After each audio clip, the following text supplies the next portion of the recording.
start looking at our place in the world and really start looking as to whether we really do value the things that we say we do. I saw saying, you know, this is what to do. They just play pretend. It's no wonder the West now accept a man being a woman if he just identifies as one, because we in the UK have been identifying as a nation that is on the side of law and order, a nation that values free speech as it's censoring everybody, a nation that values freedom of the press and is a shining light and a beacon for freedom of the press around the world, whilst it's literally torturing the best journalists the world has ever seen in its capital. We say we are these things. Our government says them all the time. The diplomats are like that. But it's just all hot air. Nothing we do as a country backs up what these people are saying the country is. Nothing. I love my country, and that's what I want my country to turn into, to be. I think it's the most patriotic thing a person can do. But when I talk about these things, people call me a Putin puppet. They've been propagandized to such a degree. They don't know their allies when they meet them. And we've got some serious apologising to do in this country. To all of these nations that we have stolen from, to all of these nations whose leaders we've helped assassinate and overthrow, all of these coups that we've done around the world in countries just because we didn't like what they did. So we killed them and we overthrew them and we put in a dictator who created the Secret Service and was brutal to the people in that country. We didn't care. As long as we carried on getting the oil. We're meant to be a country that cares about these things. It cares about truth and honesty and justice. This country prides itself on the UK justice system. Well, there's no greater injustice in this world right now than the imprisonment of Julian Assange, and we're the ones doing it in the UK. And to all those people in Africa, rise up. I'm in the West and I'm fighting for you, and I tell you, we really are the people in the country, the people in the UK, the people in this chat in the UK who know the truth. We're on your side. We want our country to be the things that it says it is, and it's clearly not. And I really do wish to see the rise of Africa in my lifetime. I would love to see it. And we're seeing at the moment the rise of Russia and China. I'd love Africa to go with that as well. But this is not good for the West, especially if we carry on. All right, that is about that, and then we can kickstart. Mokiwogualenko, so I say good evening and welcome. It is the very first time of joining us. Please share the program and invite others to do as well. My name is OLAYOMI KOIKI, and as a lot of you know, we talk about self-determination. That is all we discuss on this platform. And looking forward to a day that Nigeria will no longer be called Nigeria. It will collapse. Kosalagbara to le demo for a very long time, because the collapse of Africa has to be so that the indigenous people can be free from the shackles and the bondage that we have been kept for a very long time.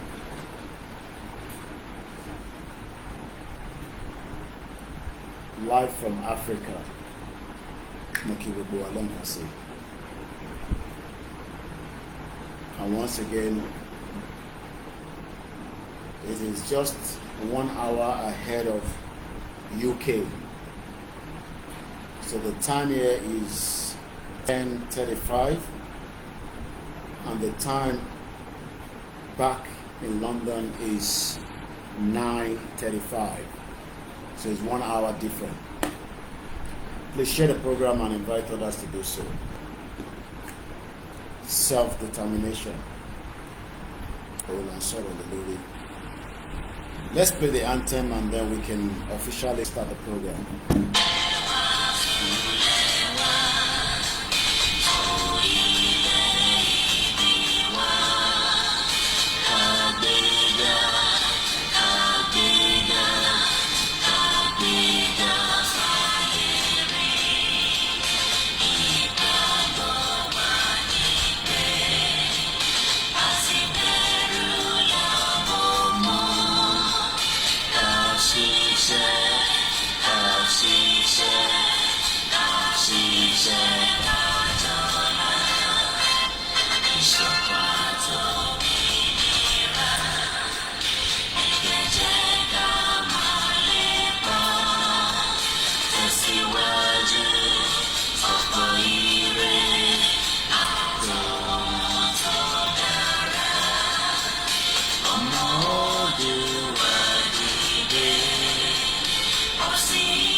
Mo kí ẹ̀yin èèyàn wa tẹ́tí wọlé àti ẹ̀yin tí ẹ máa tún wò. Mo kí gbogbo ọlẹ́ẹ̀kan sí pé ẹ kálẹ́, as I will say from Africa, beautiful continent, massive, bigger than most European countries joined together.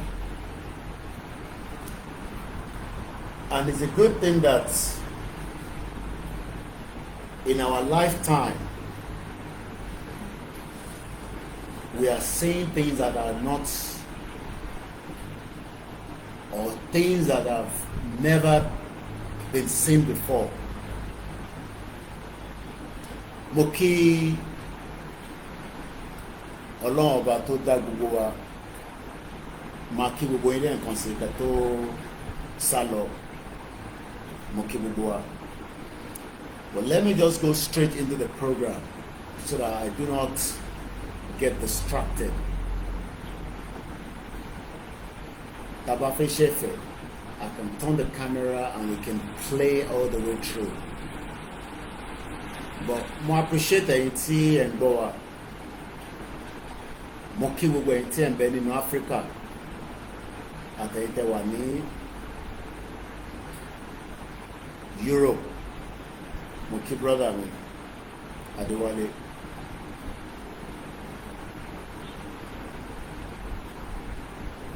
Like I said, we are all here for a purpose. And if you know what purpose tó fi wà níbí báyìí, nílé ayé tó wà yìí, you will do whatever you need to do to survive. Let me appreciate Professor Akintoye for giving us the kind of energy and the strength that we needed. If not, púpọ̀ náà wà náà báyìí àbá tún máa lọ prepare pé one day Nigeria máa ṣiṣẹ́.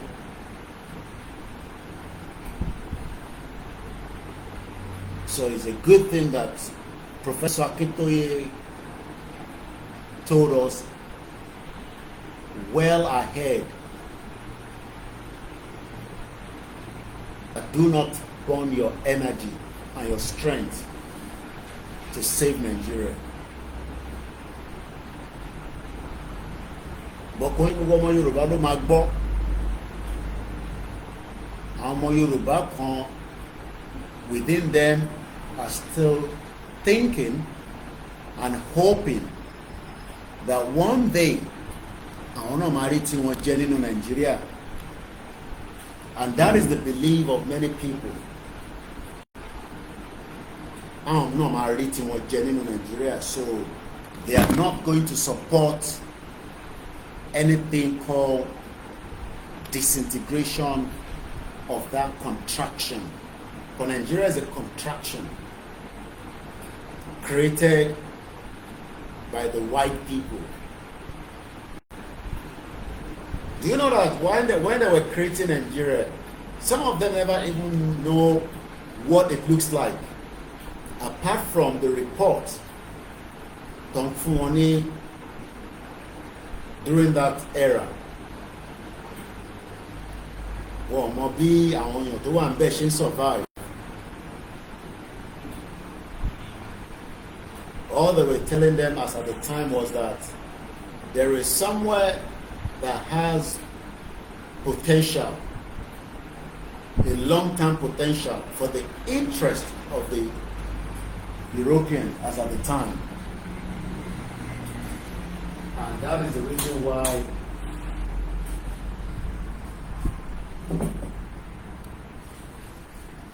they were not ready to let go. And after 110 years plus, some still believe that since the country thought it great, it does not matter what you say, they are hoping for the best out of Nigeria.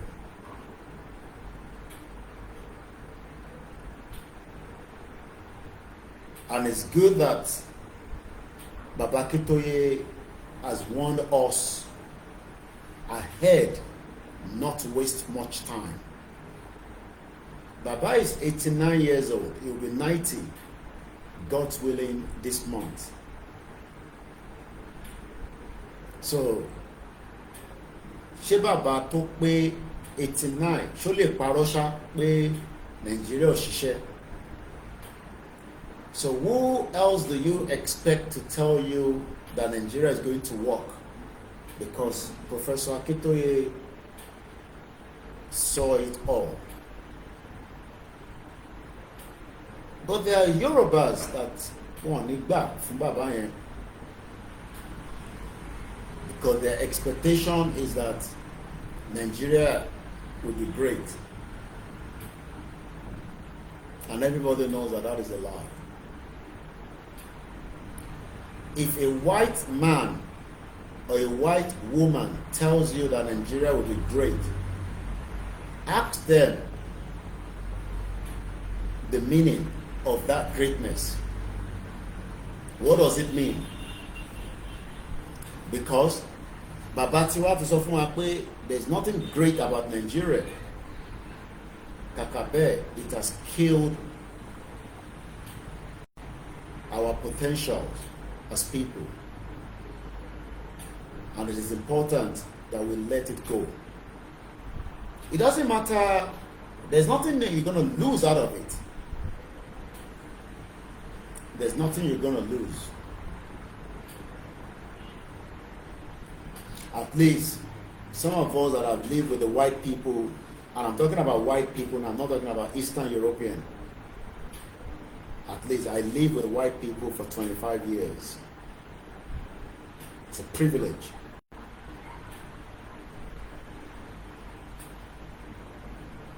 So there's not much they can tell me today that I can believe. So Tony Boban sọ fún yín pé Nigeria are great. Tell them that that is a lie. Nothing can be great out of Nigeria. Let's take you to a disruption that is going on right now in America. There's a massive disruption going on right now that most of you are not following. And that is what is going to happen. We will disrupt the whole of Africa and reset things back to our aims and objectives. But Tabawa determined our aims and objectives we will achieve because heaven is not going to fall. Kò dẹ̀ sẹ́ni tó kú tó padà tó sọ fún wa pé báyìí ni heaven ṣe rí. As far as I'm concerned, kò tí sẹ́ni tó kú tó padà dé tó wá sọ fún wa pé báyìí ni heaven ṣe rí. So we should deal with the one on the earth, which is Yorubaland. But tá a bá ń fi èlé dọ́là, tá a bá fẹ́ gba country wa lálẹ́, it's possible. Tá a bá fẹ́ gba lọ́túnla, it's possible. Tá a bá dẹ̀ fẹ́ gba ní in another 10 years, it's entirely up to us. But I don't think we need to drag it longer than how we have dragged it. Mo kí gbogbo ẹ̀jẹ̀ tí wọ́n lé, mo fojú pa yín rẹ́. But I'm already straight into the program and I don't want to be distracted. Because any platform you are Taja are the Shiri. And we're very serious. Because it's about life and death. Some of you might not, but people like us in the front burner is about life and death. So I'm not here to play. Wọ́n play on social media live. I was watching the young girl, I believe she's Yoruba, on your side, lórí TikTok, call it for a gift. That is how that bastard country has destroyed the lives of people. Can you imagine? Call back for a gift lórí TikTok. So possible káwọn tó wà ní Europe kó máa ṣí ọyàn kò wọ bra o. So àṣeré ní bíbà tẹ́ bá wá bí tó ti ń ṣeré, many platforms are there. Ẹni tó ń sọ̀rọ̀ kwàtòkò wà, ẹni tó ń sọ̀rọ̀ dating, ẹni tó ń sọ̀rọ̀ fracas. But lórí platform wa is all about self-determination. Ẹni máa kú, ẹni máa yè ló máa yè. I keep saying it. Ẹni máa kú ló máa kú. Ẹni tó àwọn tó bá kù wá máa yára gbẹ́gbẹ́ lọ. So kí ọkọ̀ máa fi ọ̀rọ̀ ikú máa fi dẹ́rù bà wá. So we're not joking. There is no amount of anything you can put forward to rectify problem in Nigeria. And mo gbọ́, while I was with Professor yesterday, Babami, we are alien to each other. Morawari. I don't know why I should be worried about Igbo people when we are not one. Why should I be worried about Hausa people? Mo ti worry nípa ọmọ Èkìtì, ọmọ Ọ̀ṣun State, ọmọ Kwara, Kogi, Ogun State, Lagos, Ondo. Matuwa Maloma worry nípa Anambra, Imo State, within a country.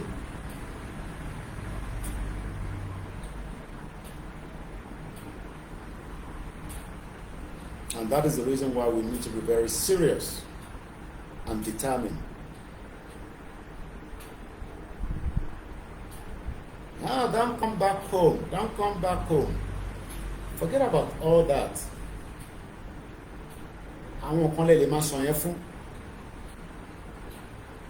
Because I don't know why we should be running away from home. From who? Because what we are asking for is not anything more than our rights. Let me first take you to the biggest news so far that is disrupting the whole of the continent right now. I don't know, maybe some of you are aware of it. And the better taba add tiwa mọ́ kí gbogbo ẹ̀ kó kúkú máa gbóná kó máa yọ eruku, the best for us. And it can be done non-violent, without destruction, but with strategy. The only voice that is recognized, I get someone sending me a message about Awonitiri. I don't know why we are giving them the platform. They are not relevant. They're not relevant. I'm telling you, the only voice tó máa sọ̀rọ̀ lálẹ́ nísìn táṣẹ máa tẹ̀lé òun ni Olóyè Ìgbòho tí bàbá Akíntóyè bá ti fún ní go ahead. So gbogbo àwọn onítìrí yẹn, they are not relevant. So I don't want us to be worried too much about them. They are not relevant. Tí bàbá Akíntóyè bá ti fún Ìgbòho ní go ahead, that is the final straw. But Ìgbòho ò lè dá ṣe tí Koiki ò bá sí níbẹ̀. Ìgbòho ò lè dá ṣe tẹ́yìn ò bá sí níbẹ̀. And that is the reason why we need to give them the support and make them know that we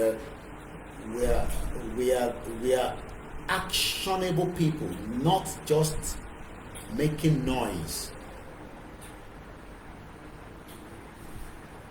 So don't be distracted by Lulubound, Jagba, Onitiri company. They are not relevant. I don't know how they are relevant. Ìkọ̀kọ̀nù wọn wọ̀ bí wọ́n dá kọ́ sọ̀kalẹ̀ wá sí even the closest to the border. Tell me why. If I want to go country, they can't live where they are. So gbogbo tó ń sọ yẹn kò wà relevant. Àwa ń sọ̀rọ̀ pẹ̀lú action. Mo ní mo máa wálé. And I'm currently in Africa. Ẹni tó fẹ́ kú, ó fẹ́ pàdé ẹni tó fẹ́ pa. So why are we worried?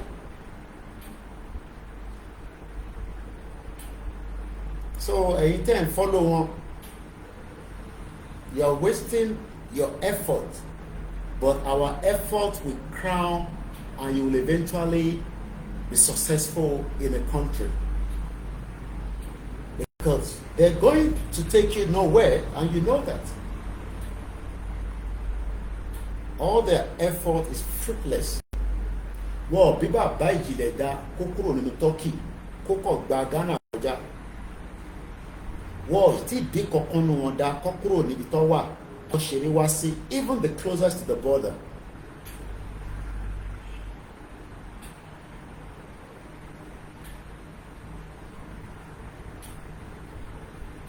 Wọ́n tí bí wọn dá ọ̀ tó bẹ́ẹ̀.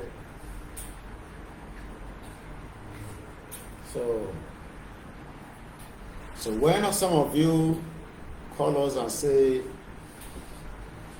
"On thing go pafe jáde fún rally, on condemn rally," àwọn wo ló ń sọ bẹ́ẹ̀? People that are not relevant. Why are you worried about what they are saying? These are people that are not relevant. Èmi gan tí mo jẹ́ ọmọ kékeré láàrin yín nínú movement. I'm sure they know my importance. Kàmáì tí wàá sọ̀rọ̀ professor, kàmáì tí wàá sọ̀rọ̀ Ìgbòho. So má máa jẹ́ kí ọ̀rọ̀ tí wọn kó distract wa. Because they are not relevant. Ẹ̀yin lẹ fún wọn ní the relevance says that they are there. It's good to talk about them. But don't make them look like they are relevant. They are not relevant. They are not relevant at all.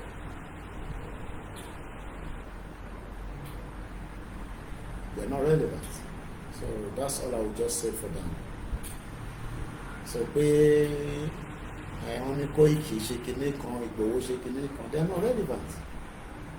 àwa ta relevant náà lọ gbọ́dọ̀ máa sọ̀rọ̀ wa. Because àwa gangan la ní action.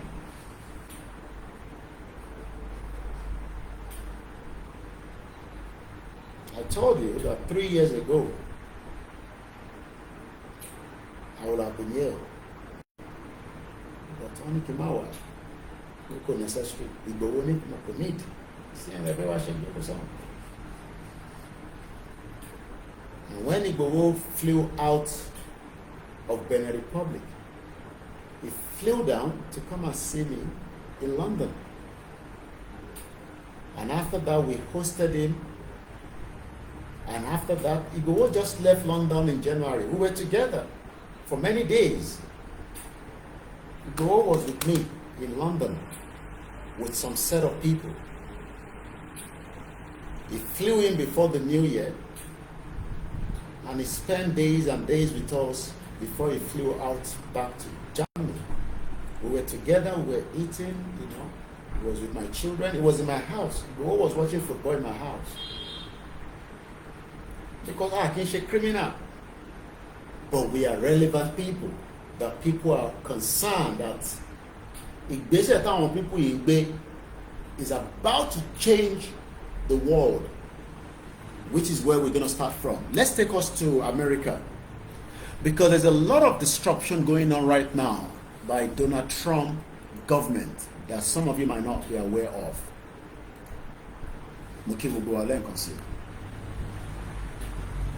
Share the program, and good evening and welcome.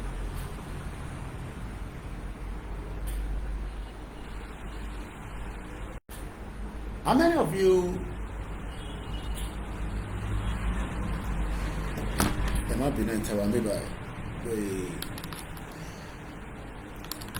let's leave it like that. Yeah, I think it's better. How many of you know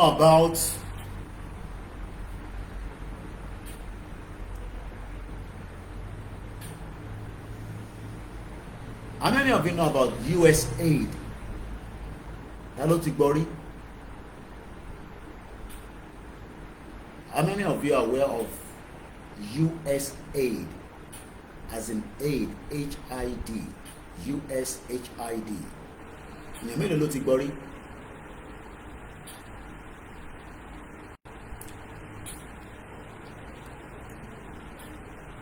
How many of you?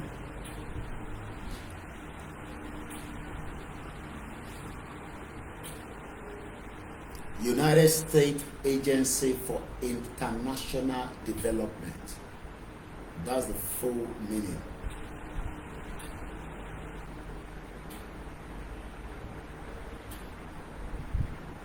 The United States Agency for International Development, USAID, is an independent agency of the United States government that is primarily responsible for administering civilian foreign aid and development assistance. Do you know the budget? Do you know the budget that they're handling? With a budget of over 50 billion US dollars, 50 billion US dollars, taxpayers' money.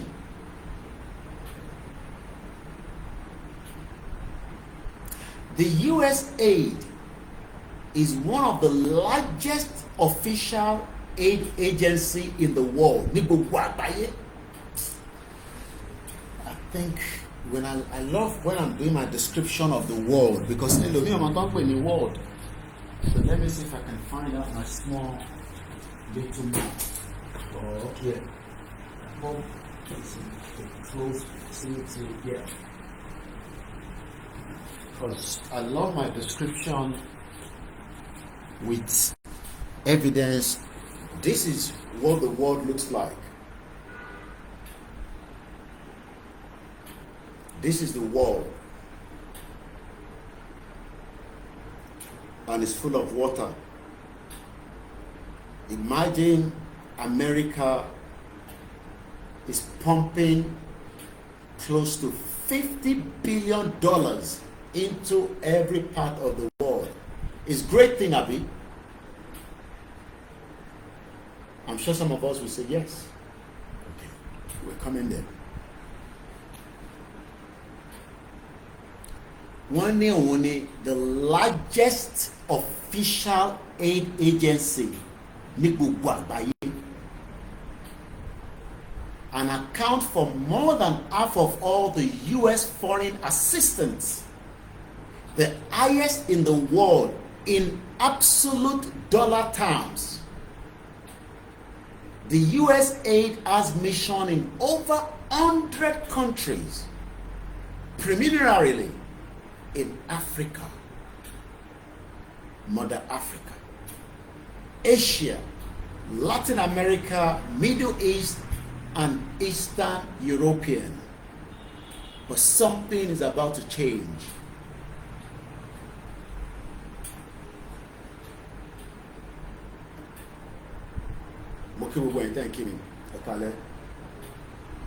Something is about to change. And what is about to change means that it is an opportunity for us to push out of Nigeria so that everything can line back. Because we have been asking for freedom. But freedom is not going to be given to you. You have to go and collect your freedom wherever it is.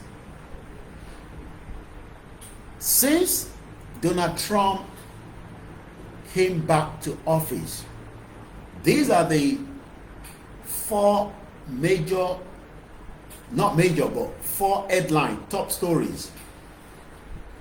And it goes like this. BBC, US aid in turmoil. Tobacco in Tom oil. As Trump and Elon Musk aim to shut it down. You'll be asking yourself, why do they want to shut it down? We'll come back to that. CNN, Rubio says he's acting director of US aid as humanitarian agency. The Guardian, what is a US aid and why does Trump dislike it so much? CNN, Elon Musk says Donald Trump agreed the US aid needs to be shut down. Nigeria must be shut down so that free money from corrupt politicians can stop. You can see how I'm linking it. Two different things, but same pattern of corruption and fraud. The US aid, you'll be shocked with some of the things that they are doing, that you would think that, all right, you just follow me with this, because if you don't shut down Nigeria, Nigeria will continue to deceive you and me that there is money in there, but the money doesn't get to your pocket.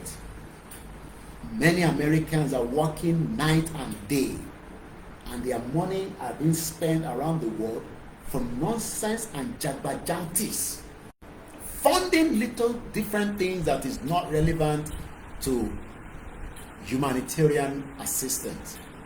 Mumbo, I'm going to take you to, because this is your international platform. Continue to say Nigeria go work and allow buffoons that are sitting. Some of them cannot write their name, and yet they are making so much money. So let's go into how it is trending around the world, especially with Americans waking up to realize that their tax paying money is being used for rubbish.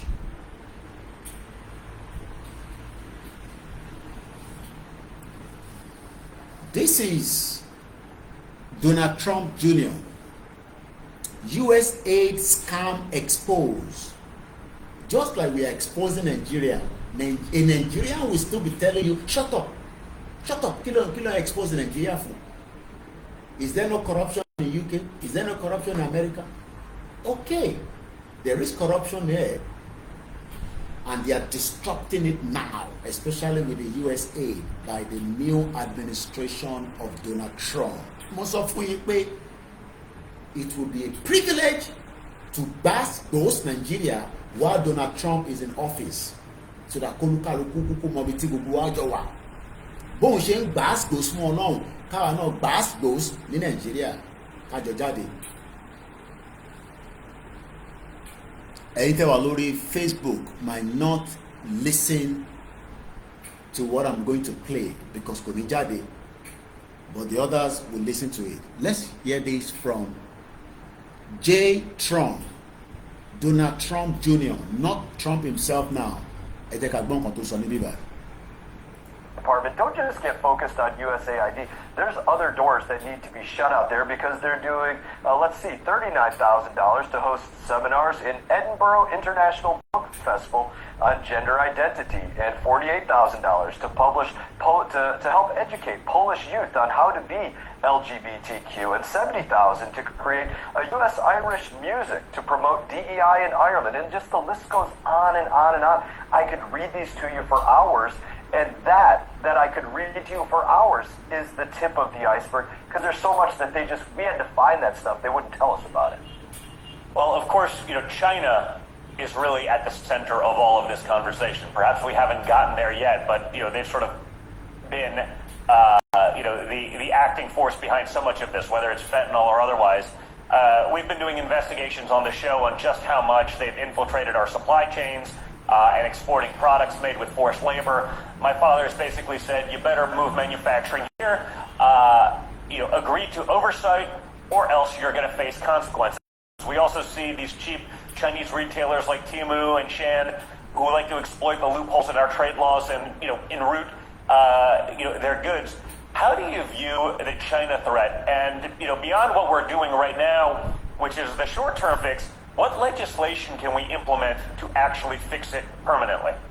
I see the China threat diminishing every single day because of the leadership in America. And let me tell you how I equate those two things going on. So number one, let's talk about where we have reliances upon China. We know that they're far more reliant on wanting to sell their goods into the United States of America than we are. I'm sure there's inputs on American businesses, but I have small companies to large corporations calling me right now saying, hey, what can...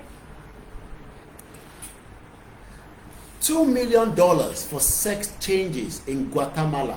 That is part of the money that they are using from the US aid. $152 million for sex change in Guatemala. $6 million to fund tourism in Egypt. Millions to Eco Health Alliance, Juan Lab League. $20 million on Iraq Sesame Street show. That is on the part of the US aid money that is being spent around the world. You might be asking, how does this align with Yoruba nation?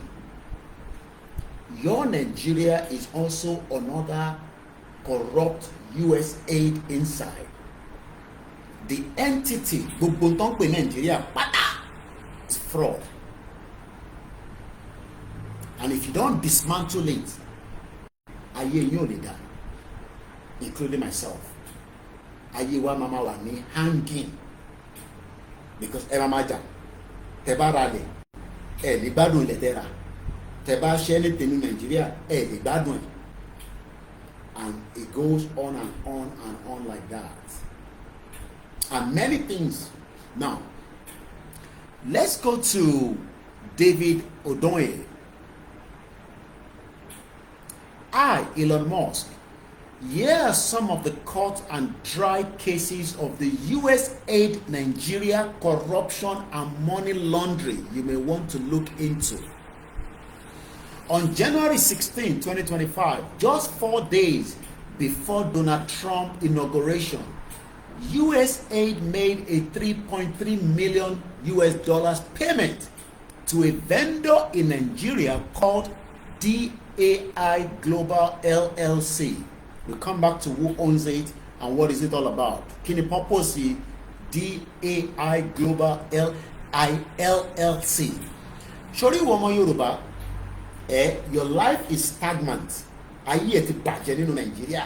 Àwa ní kí ayé ẹ lè da ká pull out of Nigeria. Ó wá ń takú pé ayé ẹ kó bàjẹ́ nínú Nàìjíríà. We will have to force you out of Nigeria because olórí burúkú ẹ ó máa fi ẹ kó bá wa. Pump bastard. Ó máa fi tiẹ̀, ó máa fi kó bá wa. The longer we stay in that shithole country, ó máa fi tiẹ̀ kó bá wa.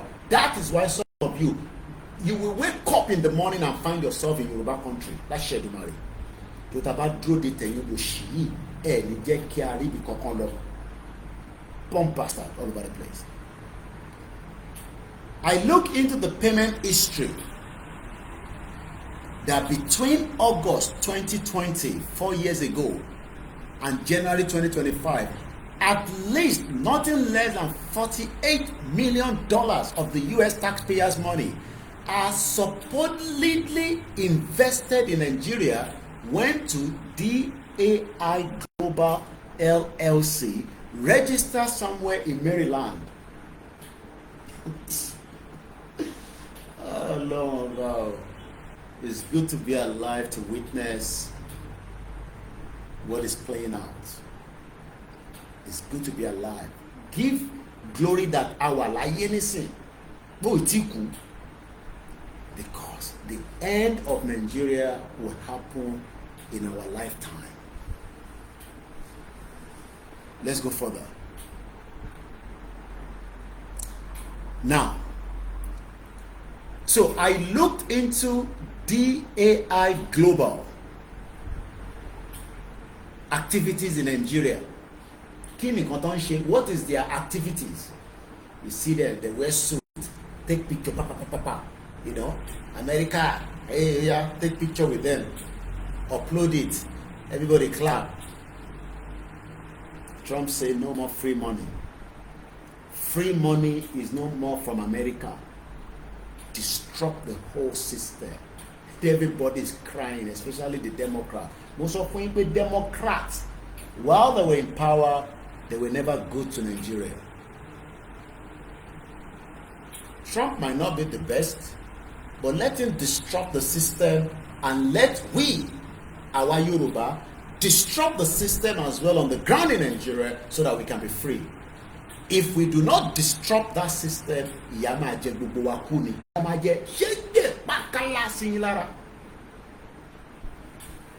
you do not disrupt the system, if you allow that system to continue to grow,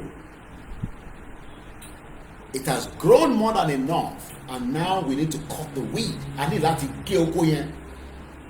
so that everybody reset and the indigenous people go back to their separate ways. And I don't have to be worried about Igbo people. I don't have to worry about Hausa people. I will only be worried about Yoruba government.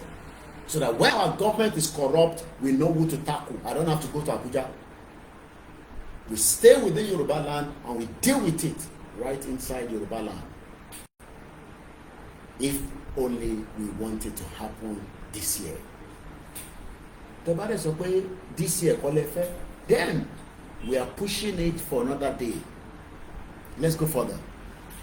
So this company, don't pay DAI Global, iṣẹ́ wo ló ń ṣe tó fi ń gba $48 million lọ́wọ́ American government under the US aid.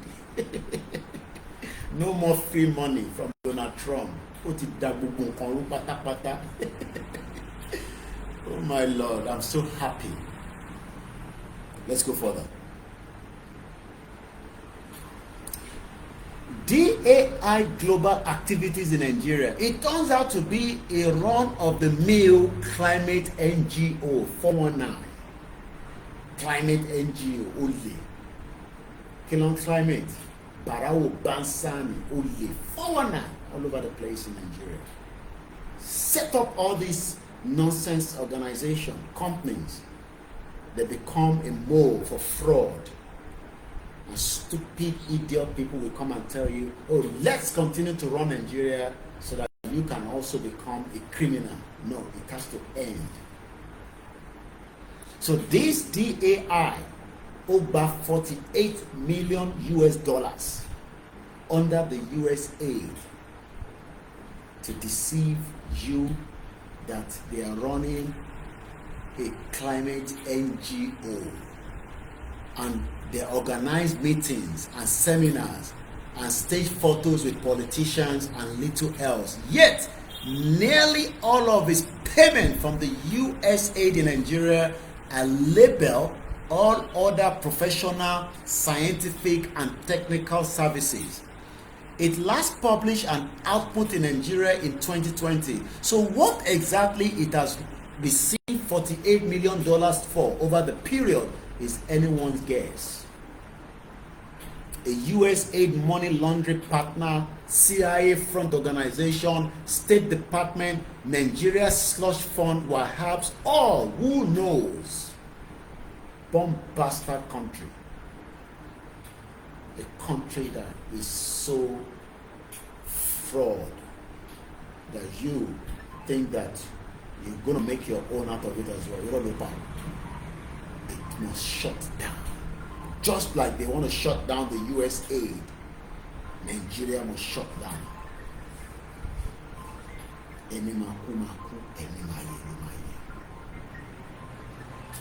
That is from there. Now, let's go back now and read from CNN. I just want to keep you up to date with what is happening on the international forum, especially on this US aid. That is the lie that they've been telling Americans, that their taxpayers' money, worth $50 billion, is used properly around the world, especially in Africa. I got a call from US, from one of our brother there, and he was explaining to me that, do you know that once found schools, one organization, you work our school in Nigeria. Oh no, what if in Nigeria meal tickets? One máa gbowó lọ́wọ́ US aid. Why then ní àwọn fi lọ kọ́ school ní somewhere, anywhere from the southwest to the north to the southeast, anywhere in Nigeria, and nothing of such happened. And these are the fraud that has went on for too long. Let's read from CNN. Elon Musk. You know Elon Musk now, and it's on Twitter, X, said that Donald Trump has agreed that the US aid needs to be shut down. I like that word, shut it down.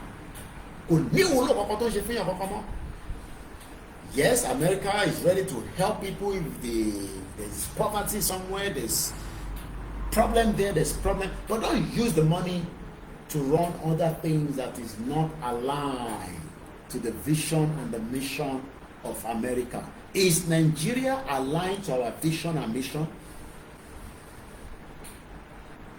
I'm asking you. The Nigeria that you want us to save, is it aligned to our mission and vision? What is the vision of Nigeria for you? What is the vision? What is the mission of Nigeria? Can you rule Nigeria? What is the advantage of Nigeria? A country that is not meant to be alive. Kati disconnect oxygen to wala Nigeria, kati disconnected. Àwa tún fi gas sí. Into feku, àwa fi atẹ́gùn sí.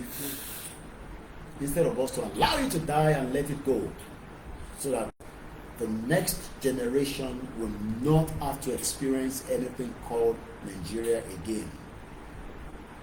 But because I want to see jet one day, and they're also praying that one day they will. Oh, I didn't even start my Twitter space. The other start. Oh, internet to two on. That's why I had to switch off the internet. You know, I'm not in UK. If you know about internet, around Nigeria, about you. because I wasn't using the phone. So I'm quickly to code on. I might be no more. Need to start the Twitter space. And we've lost about an hour already. It's okay. So let's start the Twitter space. Let's shut down Nigeria so that indigenous people can be free. No, don't do that. Am I catching you? No, I need anything you. So what do you need? You think the current administration can help your life to be better? Abi? Is that what you're waiting for? That your life will be better with the current administration? They joke. Let's go further on the CNN. Elon Musk said President Donald Trump agreed the U.S. Agency for International Development needs to be shut down following days of speculation over the future of the agency after its funding was frozen. Owó tí wọ́n ń lò tó fi ń ṣòṣì bí ẹran aṣẹ́wó káàkiri ní gbogbo àgbáyé tó fi ń disrupt ayé ìtọ́nikọ́ fowó ṣe wọ́n fowó ṣe, especially in a corrupt African country like Nigeria. Corrupt. Eventually now, the money has been frozen. No more free squash. No more free bees. And dozens of his employees were put on leave. With regard to the US aid stuff, I went over it with the president in detail, and he agreed that we should shut it down. Elon Musk says in the X-Space conversation today.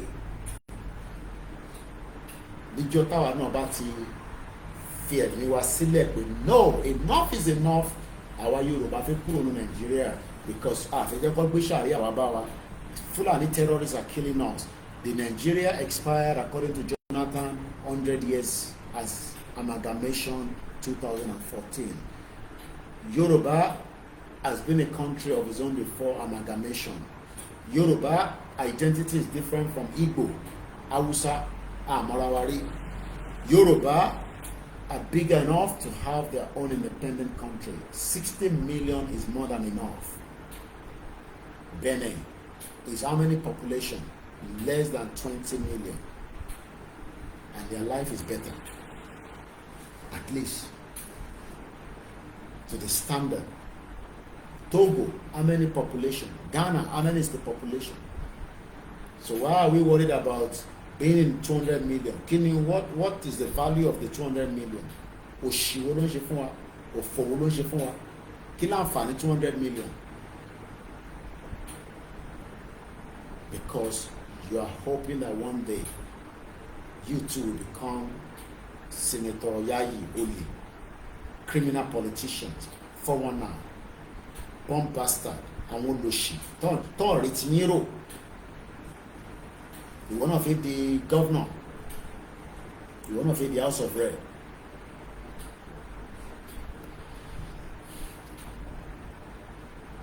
Let's go back to how Americans are reacting to this US aid. Is this something that they're excited about? I picked up one from this particular young girl. Please share the program and invite others to do so.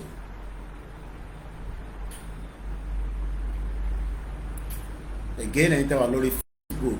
You will not hear what she's saying. Over 60 years. Trump US aid 90-day pause. Let's listen to her.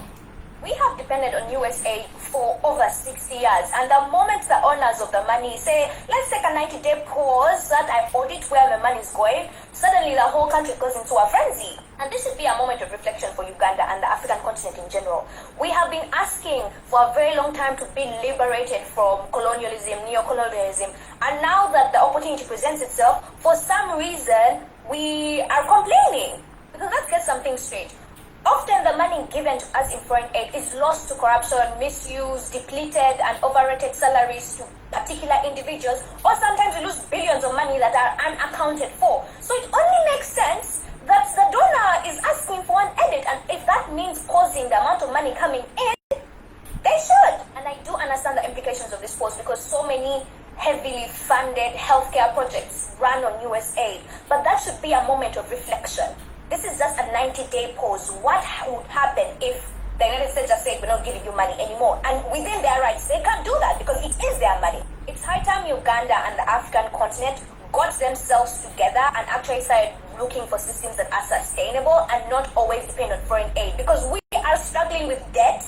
On top of that, we have constant aid, which doesn't necessarily help us to have a more independent system. Instead of writing paragraphs of why this is a bad move, we should essentially realize that, oh, we are actually in a bad situation and we cannot always depend on aid because it can go any day.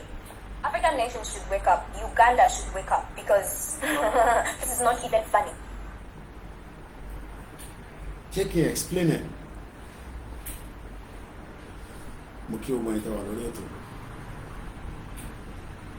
You can see that we are at a good pace with this movement,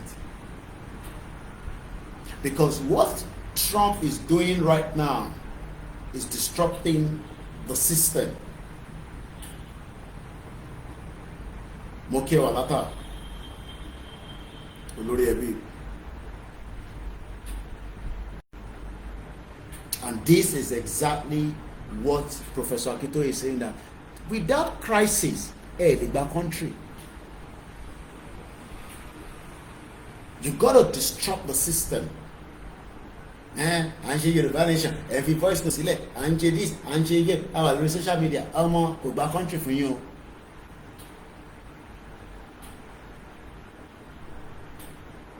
Go back country, you got to disrupt the system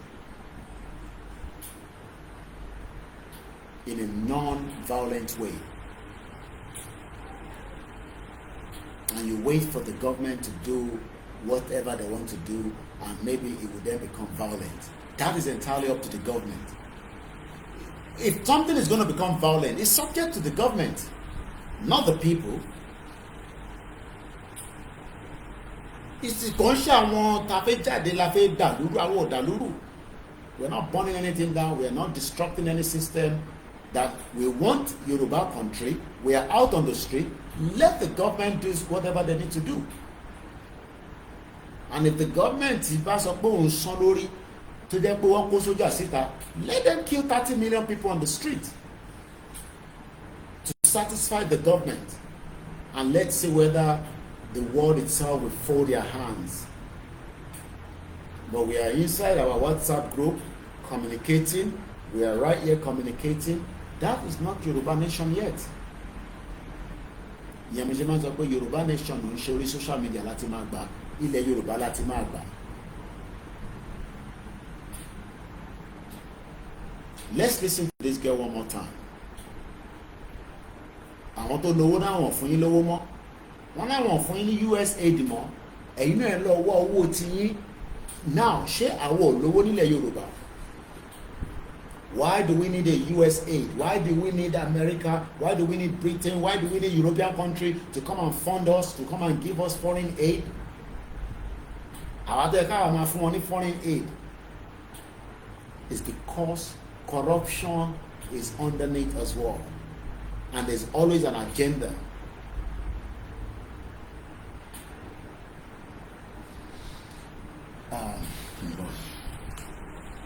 See if I can run things from the other system. Okay, we'll go ahead and see. For me, 1 minute, I can do that.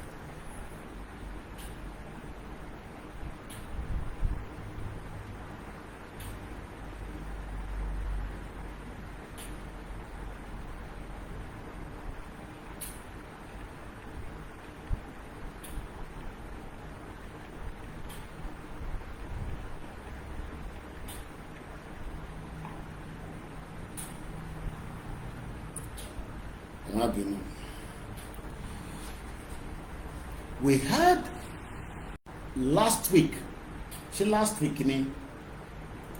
Oshiomole, Abi? Yeah. How many of you know him? Oshiomhole. It was last week he said something that went viral. How many of you remember what Oshiomhole said while he was in the house? I want to see if I can pull up the video. Only got him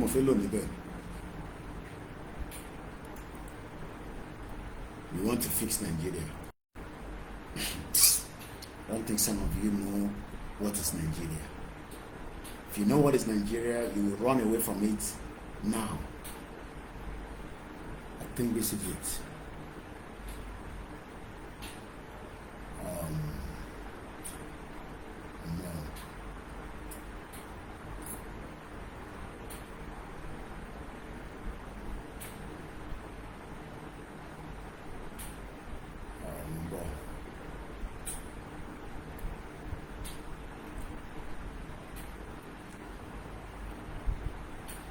Kí gbogbo ẹlẹ́ǹkan sí.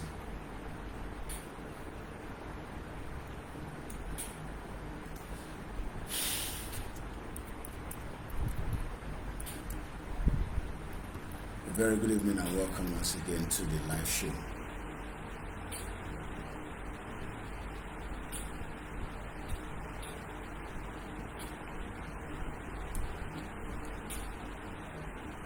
Let's go back and listen to that girl one more time and then to show Malaya. We have depended on USA for over 60 years, and the moment the owners of the money say, let's take a 90-day pause that I audit where my money is going, suddenly the whole country goes into a frenzy. And this should be a moment of reflection for Uganda and the African continent in general.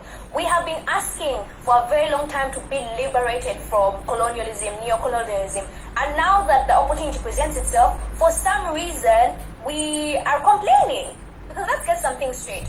Often the money given to us in foreign aid is lost to corruption, misuse, depleted and overrated salaries to particular individuals, or sometimes we lose billions of money that are unaccounted for. So it only makes sense that the donor is asking for an edit, and if that means pausing the amount of money coming in, they should. And I do understand the implications of this pause because so many heavily funded healthcare projects run on USA, but that should be a moment of reflection.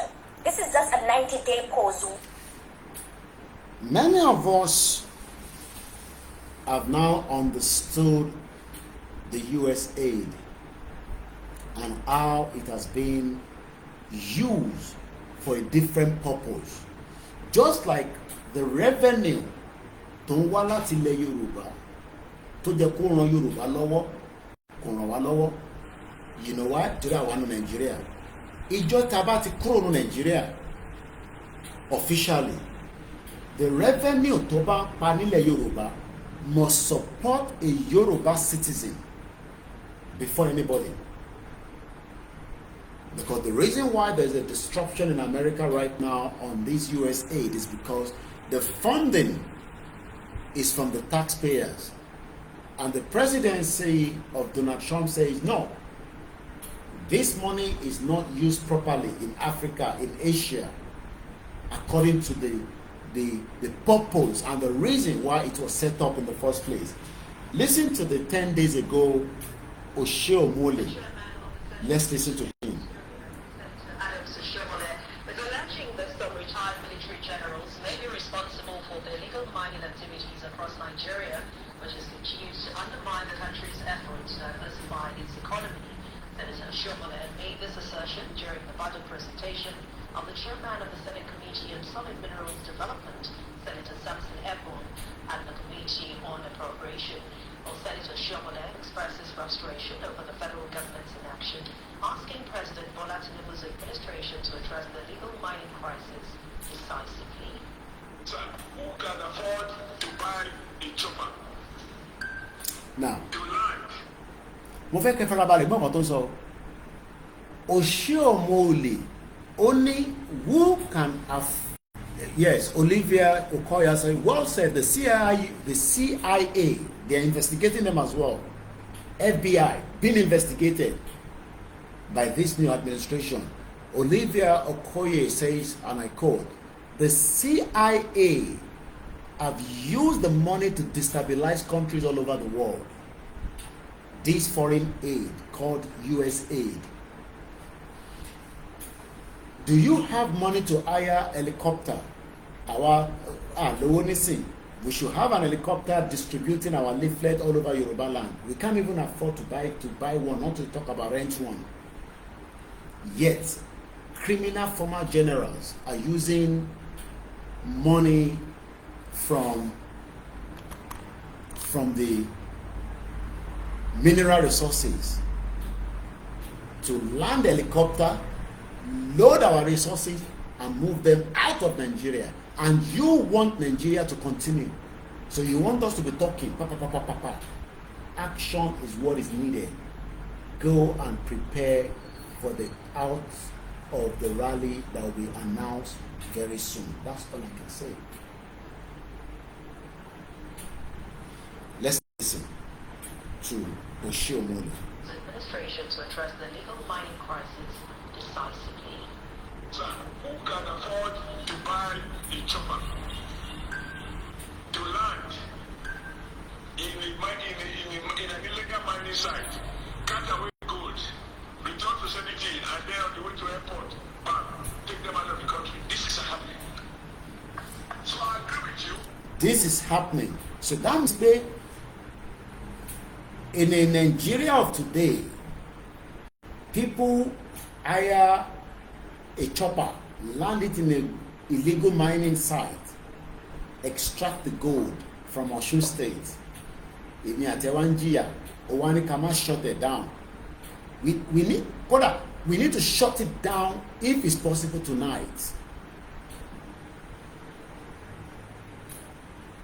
Breaking news: United States of America exit from the United Nations humanitarian funding. Breaking news: America have exit from the United Nations humanitarian funding. No more free money from America. Everybody will get cess. Thank you so much. Ayomi Kondamiju.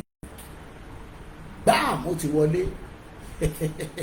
Money. This 2025, it go hot. 2025, that one.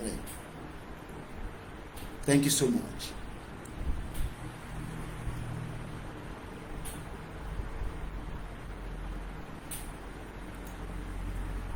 It's getting there.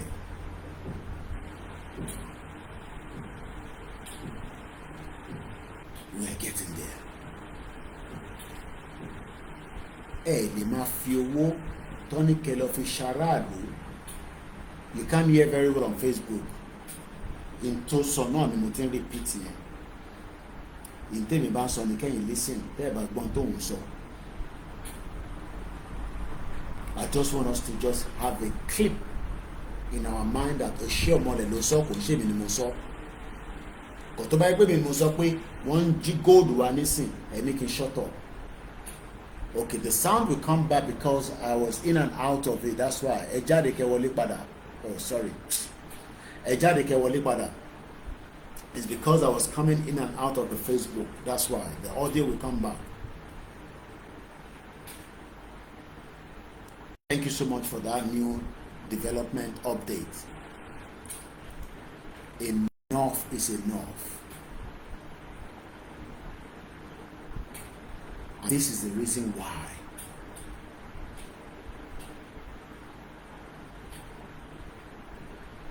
Then, Mr. Akintola, Nigeria is indeed a peculiar scam, and we can no longer manage it.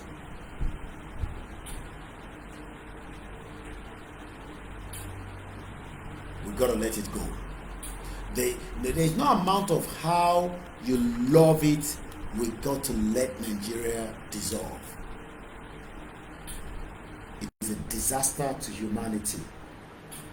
It is a disaster to the indigenous people that are well learned and ready to move the mountain.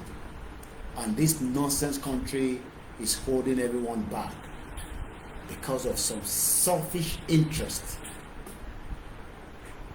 and we must not allow anybody to stop it from breaking up. It has to break. There's no doubt about it. I hope the Facebook sound is back properly on the Koikimedia to do it.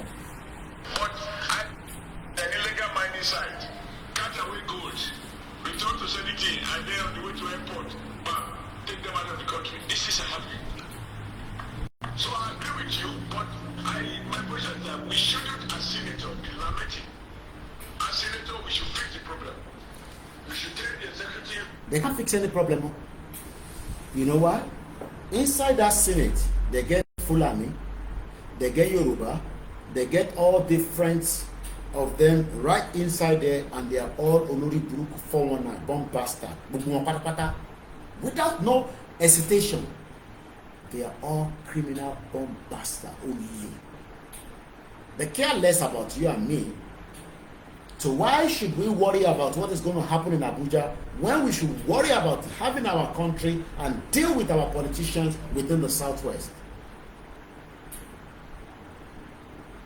So that they will understand the power of the people. Mukente and Wale Ekale, share the program. But Taba refuse. That means we are all going to be in deep shit if we're not in already.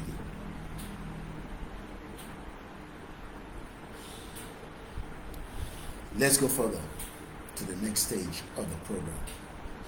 I wanted us to have that on record, that the US aid is disrupting the whole system. And it is a good news. And we must allow it to go. Enough is enough.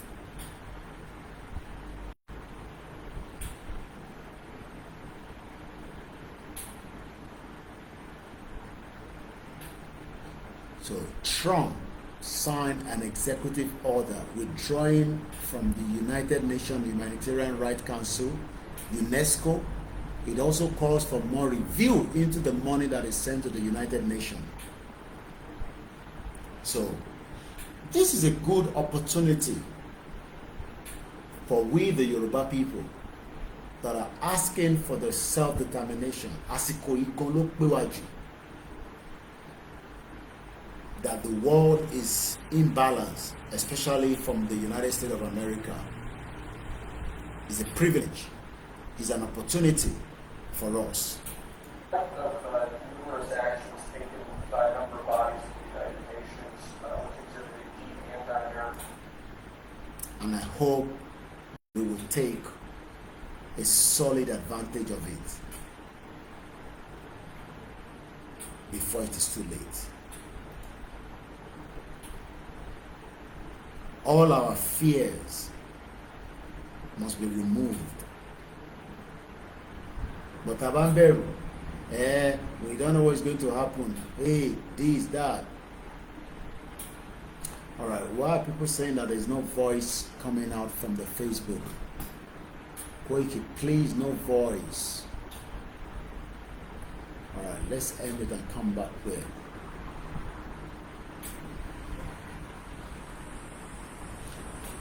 I'm sure that many of us agree that we must make more push. And that's exactly what we are doing now. The final push to demand our quest and our right to self-determination so that we can have a better life.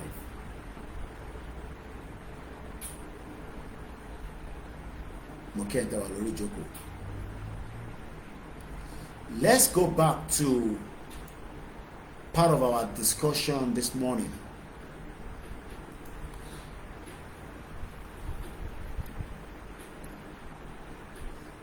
And part of that discussion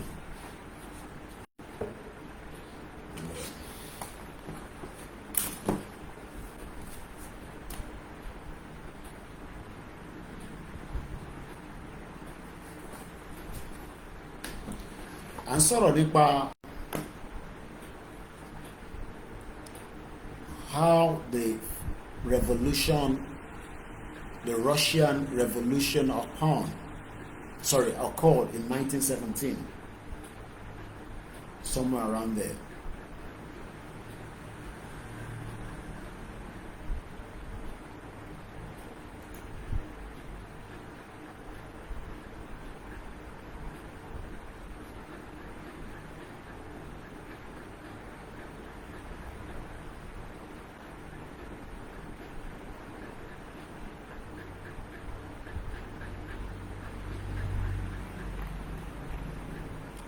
But before we go that area,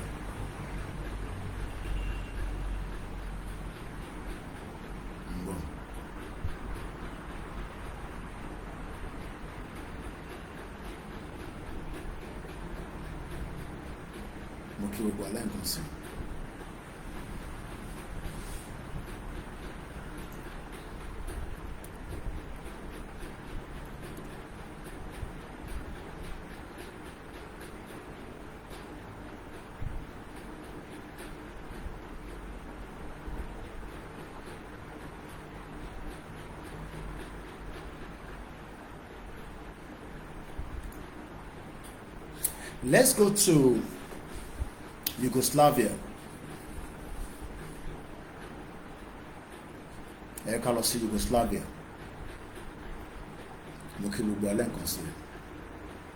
The breakup of Yugoslavia. After a period of a political and economic crisis, just like we're experiencing in Nigeria today, Facebook, I had to restart because of the voice that was not coming out. Right now, Nigeria is going through political, economic crisis, and this was what Yugoslavia was going through as well in the 80s. The Constituent Republic of the Socialist Federal Republic of Yugoslavia split apart in the early 90s. Unresolved issues from the breakup caused series of inter-ethnic Yugoslav war from 1991 to 2001, which primarily affected the Bosnia and Herzegovina neighboring part of Croatia, and some years later Kosovo. Most of us remember the story of this Kosovo, how people were, displaced all over the place. I understand that the concern of many people is that if Nigeria dissolves in a way that it doesn't go in line with a peaceful way, it will create that problem.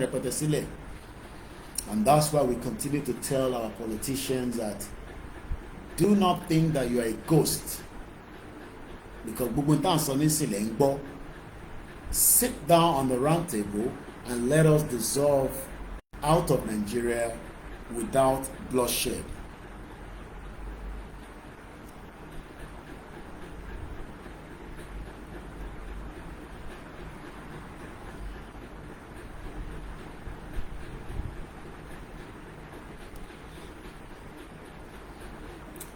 Following the Allied victory in the World War II, Yugoslavia was set up as a federation of 6 republics, just like Nigeria was set up for 3 regions until the regions were destroyed. They were set up for 6 regions, with borders drawing along ethnic and historical lines. Bosnia and Herzegovina, Croatia, Macedonia, Montenegro, Serbia, and Slovenia. We use a video from Agbakoba that talks about that. Look, if President Tinubu is going to do anything, he must first look into the Constitution that he has been telling Akpabio for 30 years about Constitution. And moreover, Yugoslavia break up and the war did not come to an end. Nigeria will break up and the war will not come to an end.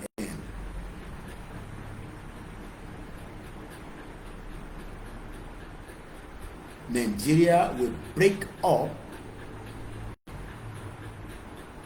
and the world will not come to an end.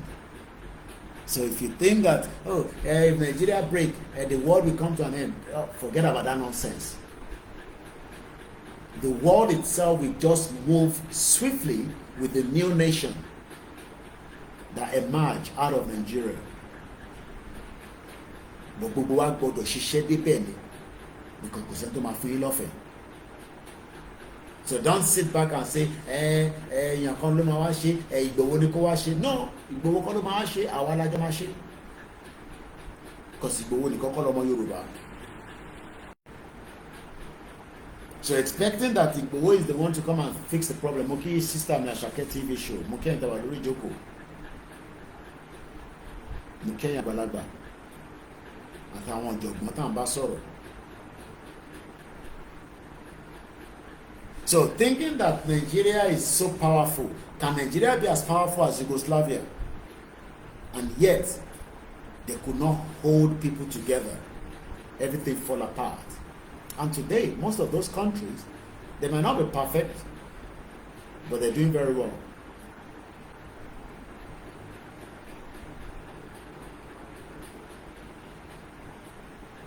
They might not be perfect, but at least one share new one but only share.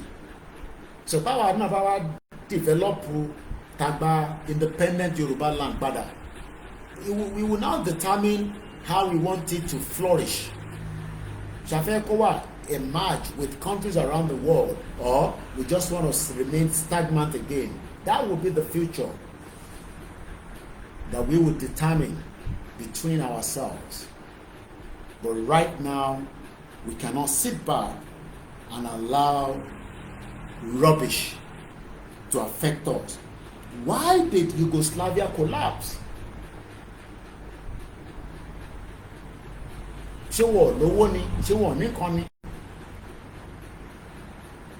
Like we said, in the 1980, just some years down the line, we don't need a referendum to exit Nigeria. We are Nigeria. She was a referendum. Were we consulted? If anybody thinks the gun of the military will resolve the problem, you're wasting your time. You need to talk to the people, the owner of the land, whether they want to remain one Nigeria. Because you will kill many people, but Nigeria will still end. Because the end of Nigeria must happen in our lifetime. Whether the king support it, whether the politicians support it, who gives a fuck? They don't have to support it, but the end of Nigeria must happen. The end of Nigeria must happen while we are alive. We're not leaving it to the next generation to come and deal with it. Because nígbà tí wọ́n ṣe independent Nigeria, àwọn tó ṣe, they were not even up to our age now. So kí ló ń bà wá lẹ́rù? What are we scared of? Because if you don't end it now, your children will be affected. Even if they are not being affected right now.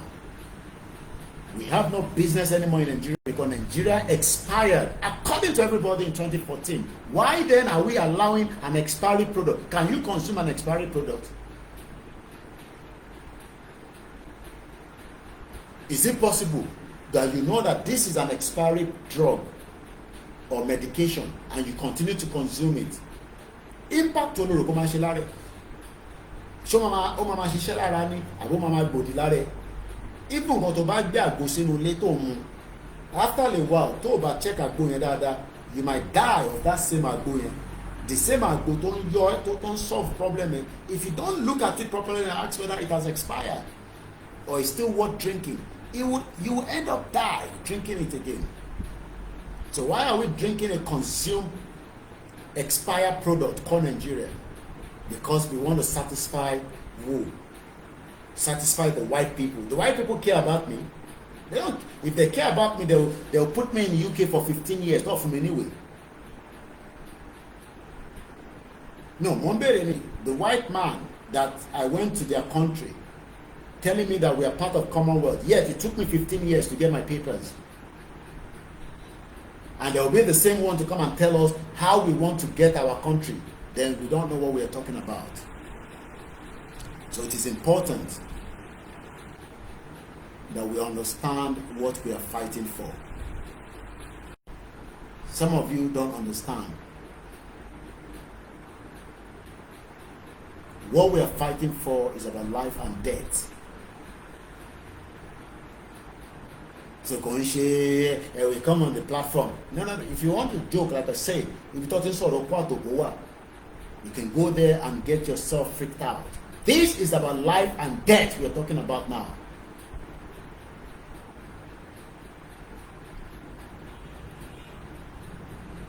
And talk about it that way is about life and death, then you shouldn't be on this platform. Nobody wants to die, but we are already being killed in Nigeria on a daily basis.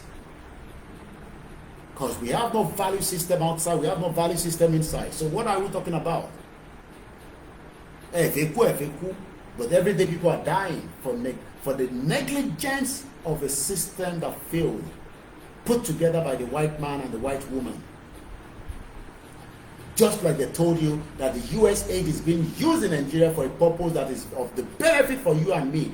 $48 million was received by an organization in Nigeria for US aid for 4 years and nothing to show off it. Shut it down. That is what Trump is saying. Shut the US aid down. It's not helping anybody in Africa. It's a fraud. Shut the bomb blockade. Shut it down. Shut Nigeria down so that your life can be better. It will be better for your papa. You show it. Save the country that is not supporting you. Dying every day because of the negligence of a system that is not working. Calling yourself one Nigeria. It will be better for one Nigeria. You show it. One Nigeria. Call one Nigeria. Shut it down.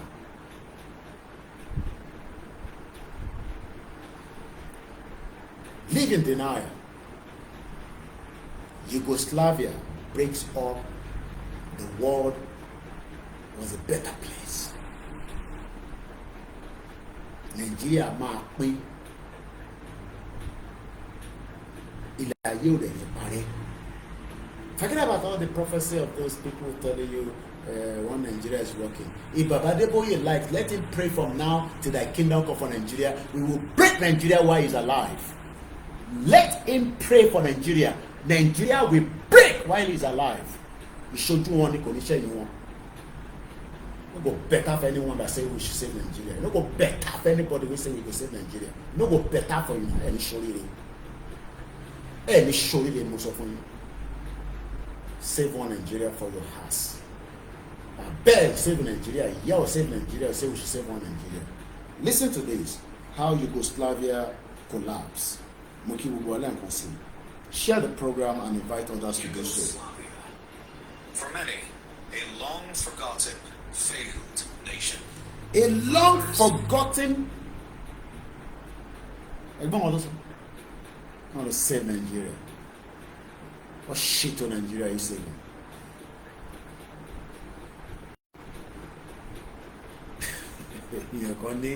Hope the generator noise is not disturbing you. That is what we are facing in Africa. Nobody can run generator that you are using diesel. In Nigeria, nobody can run generator that are using diesel because of the cost. In the Machesi, you save Nigeria. Where are you saving Nigeria for? Listen again. Why did Yugoslavia collapse? I'm not feeling Nigeria. 2025, we no go gree for anybody. The rest of the people that is alive will enjoy it. It will be better for you.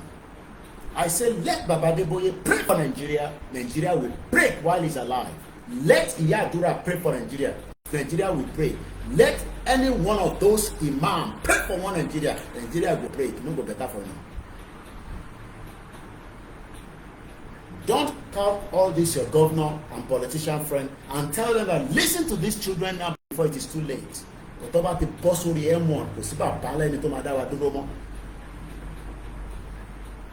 Tá bá ti wọ̀ sórí M1 yẹn that is the final straw. A sì ń sọ̀rọ̀ nísìn bí ọmọlúàbí ni. Ẹ jẹ́ ká bọ́ sórí M1.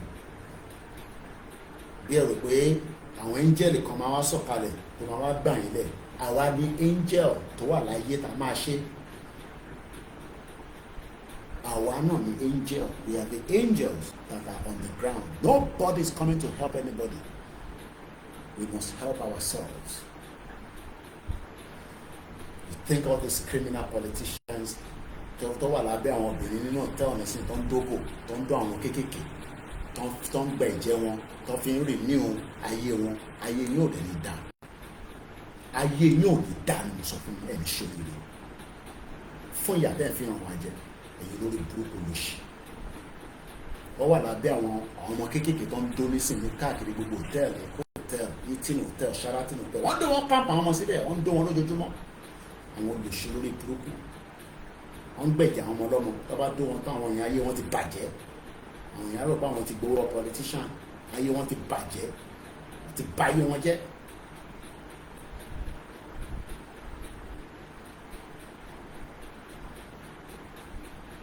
Sit down and talk. Ìjọba ìkà bẹ́ẹ̀ ni. Ẹgbọ́n kan tí ó sọ, how Yugoslavia. Yeah, Fulani will get bold. That's why devil of Sokoto will tell us they are bringing Sharia. Literally, we have stupid politicians that cannot say to devil of Sokoto, you know, go better for you. Telling me, no go better for you on the live TV show. We could need that one devil of Sokoto. If you buy the devil in the Hausa.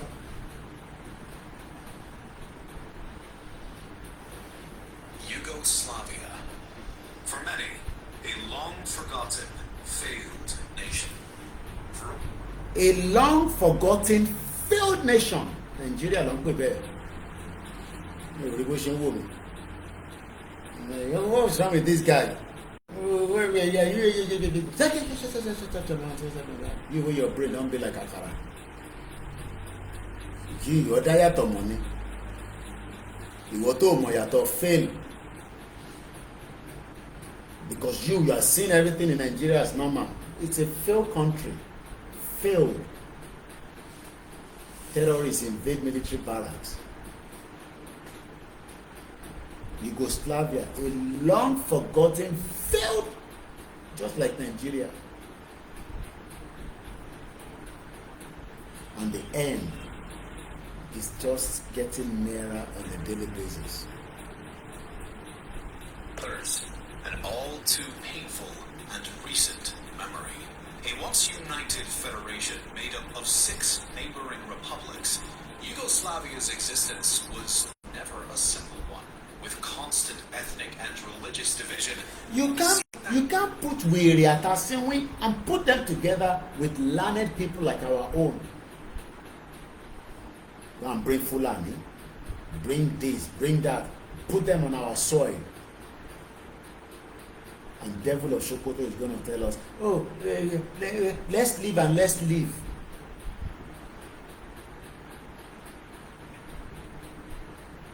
If it be pẹ̀lú àwọn tí wọ́n ní àwọn tó normal, how are you going to live with them? People wey no normal, àwọn màálù bẹ́ẹ̀ ni àwọn ọ̀pọ̀ ènìyàn, àwọn èèyàn wá gbóòrùn rẹ̀ sókè báyìí wá dẹ̀ tí ọ̀bẹ bọ̀. Èèyàn fẹ́ padìyẹ gan sef, wà kọ́kọ́ bojú ẹ̀, wá dẹ̀ mú ọrùn èèyàn, wá dẹ̀ mú ọ̀bẹ, wá gé orí yẹn jálẹ̀, wá dẹ̀ make sure pé wọ́n já orí yẹn wálẹ̀.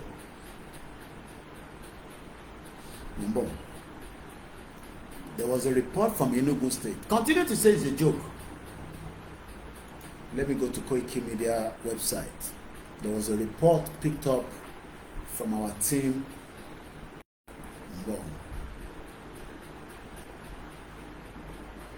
I think it was yesterday. Yeah. Yes, no, day before yesterday. Many killed, house razed as armed Fulani terrorists attacked a community in Ebonyi. we took the play for that country.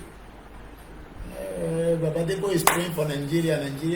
God will say, let Baba Deboye travel to his hometown without escort. Fulani ma ji won gbe ni. Wallahi. Let Iyadura travel on their own to go to Orioke and go and pray. They are Fulani. Why are they going with mobile police? Why are they traveling with mobile police? Does Iyadura, when he comes to London, does she travel with armed police? Does Baba Deboye travel with police escort when he travels abroad? Yes, they are celebrity, they are big man, they are big woman, but when they come to Europe, does Sean travel with armed escort? Why are they traveling with the armed escort if Nigeria was safe? you think they're stupid like you? If you want the world only water, don't want sorry. Stupid people. Why are they traveling with fully armed escort?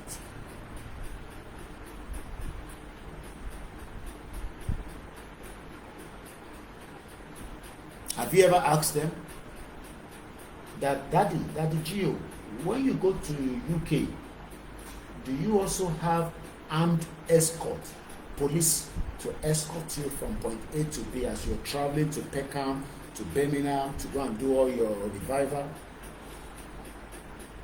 Only in Nigeria,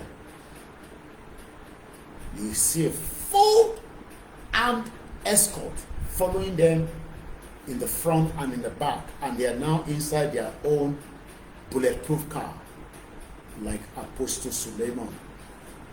He only survived because he was in a bulletproof car. Gbogbo àwọn tó tẹ̀lé lẹ́yìn wọ́n pa àwọn yẹn dànù. Ìbá rí fídíò pàmò yìnbọn fún àwọn lórí dànù. Who is deceiving who? Who is fooling who? Talode. So the people that are in Ebonyi, where Fulani attacked them 3 days ago, no, not 3, yesterday, and on the 3rd, one killed in Ebonyi yesterday, and they burned their houses.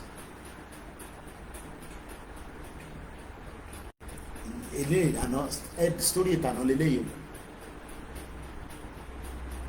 Fulani terrorists on Sunday reportedly attacked a village in Nigeria's southeastern state of Ebonyi. Biafra, they're not going to mind their business. Now, Igbo business they always worry about. Fulani is killing them in their town as well. Instead of them to talk, they want to pop nose into what Yoruba people are doing. Go and get gone. I've seen them all the time. They put on my comment section. I laugh. Ebonyi. Fulani is killing them. Since Simon Ekpa is not at home. Fulani don't. We buy them. And they'll be telling us, oh, Yoruba people, what are you doing? Fulani is invading you. I see Fulani is leaving their own side.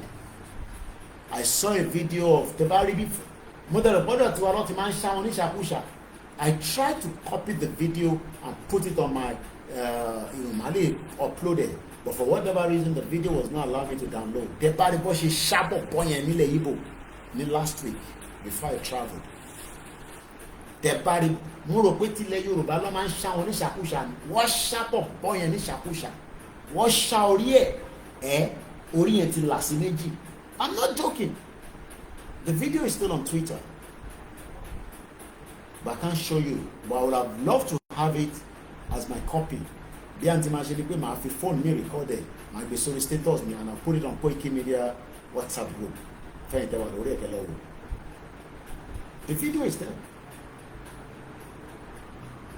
But instead of the Biafra focus lórí tọ̀dọ̀ tí wọ́n, there will be more focus about Yoruba people as if we are one. We are not one. We are fighting for the same thing, but fight for yours, we fight for our own. Don't ask where is Igbowo. Worried about Ebonyi that is now under Fulani attack. They are always worried about Yoruba people that are running their own show. They are not concerned about their own.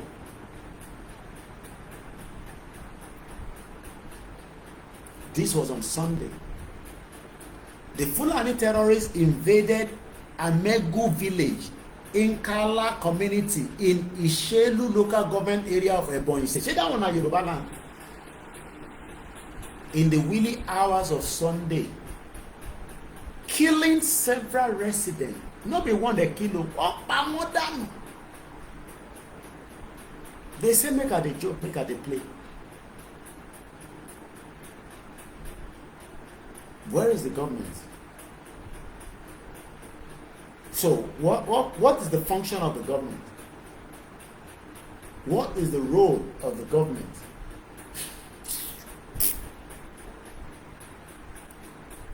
In what is believed to be a reprisal following a reported killing of a cattle. Wọ́n pa màálù kan, wọ́n padà wá, wọ́n pa ṣégè sí wọn lára lẹ́bọ̀yìn. Imagine. This was on Sunday. This Sunday. Today is Tuesday. Kò tí pé 72 hours. Wọ́n nítorí pé wọ́n pa màálù àwọn ní Ebonyi ní community yẹn. Wọ́n dẹ̀ padà wá, wọ́n pa ṣégè sí wọn lára. Is that not what they are doing in Yorubaland? And look at indigenous people. Lazy. We are all lazy. Instead of us to rise up and say enough is enough. Is that not what T.Y. Danjuma told us? Rise up. Rise up. And defend yourself. If not, they go buy every one of us. Finish. Where is the government?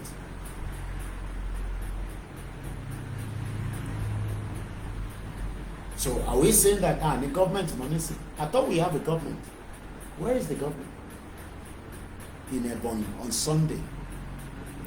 The chairperson of Ishelu local government area, Mrs. Ifeoma Agu, confirmed the attack, noting that bodies were still being recovered. We are taking the victim bodies to mortuary right now. Nigeria. This man said, what is the role and the function of the government? Indigenous people must rise up. And you're waiting for Father Mbaka to pray and say, Nigeria, God bless Nigeria. You know what better for any pastor will say, God bless Nigeria, and show you. God bless Nigeria. God bless Nigeria. Where is the people? Where is the government to support the people?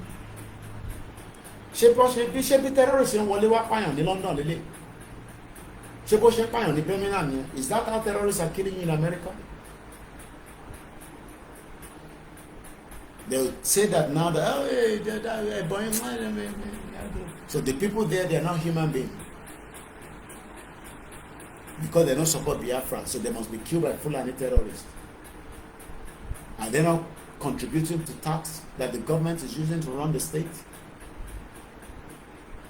So where are the Igbo leaders?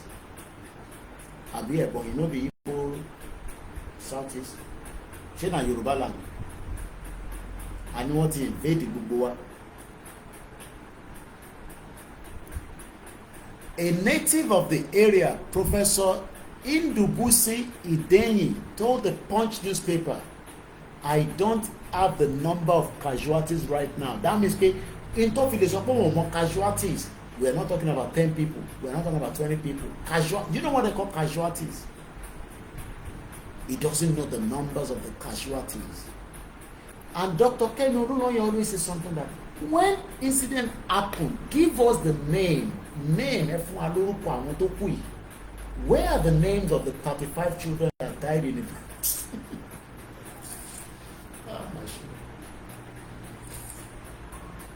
Names, Orukowa important. Who died? No, don't just say 30 people died. What are their names? Give us their pictures so that we can keep it for and remember them. Don't just say 30 people died. 20 soldiers were killed. What is their name? Oloruko now. These 20 soldiers that died in the ambush of the Fulani terrorists in the military barracks. Maybe when they were eating, maybe they were doing their exercise. The Nigerian military that we trusted. Did you saw the news last week? 5,000 repentant Boko Haram returned back to their family. Make I go sleep. Because only film afford me. 5,000 repentant Boko Haram. Down padà sọ́dọ̀ family. Who are the families? Who are their families? We play too much in that country. We have put our life inside the bondage, and instead of us to take that life out so that we can protect that life, so that our life can nourish and live a longer life, we say no. Say we go alone. Let's end this program so that maybe tomorrow morning we'll start again.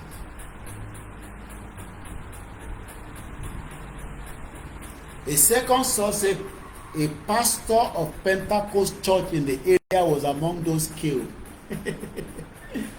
Pastor,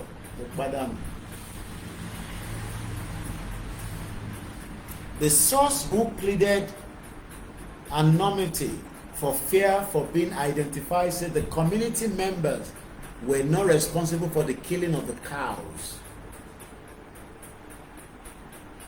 Torí màlúù wọ́n padà wá wọ́n wá pa gbogbo community because of their cows. And devil of Sokoto is not aware of this, that people were sleeping. Children, mothers, fathers, coming back from the long day farming. Because fẹ̀gbẹ́ lílé kílẹ̀ mọ́kọ́ tó sá padà lọ sí farm. Àṣírí wọn bọ̀ wá pa wọ́n níjọ́ Sunday. And you are there saying, we have a government. And disagree with the Yoruba nation. Àmọ́ kíni ni tó bá tún sọ pé kíni ní Yoruba nation tí bá fetí ẹ̀ one bastard. Yoruba nation is to save you from the Fulani tó ń fi màlúù jẹ oko tó dẹ̀ padà wá pé torí community kan ní ẹ̀bọ̀n yìí sọ pé lè má jókòó bí àwọn kọ̀ yìnbọn pa kan náà màlúù yẹn àwọn padà wá lórí àpá gbogbo wọn ìlànà. We did not kill their cows. Their cows were killed by members of the Eastern Security Network. They keep pushing it. Àwọn olùṣì community náà tó ń parọ́ mọ́ ESN. And ESN ló pa cow. ESN don't protect ayé wọn.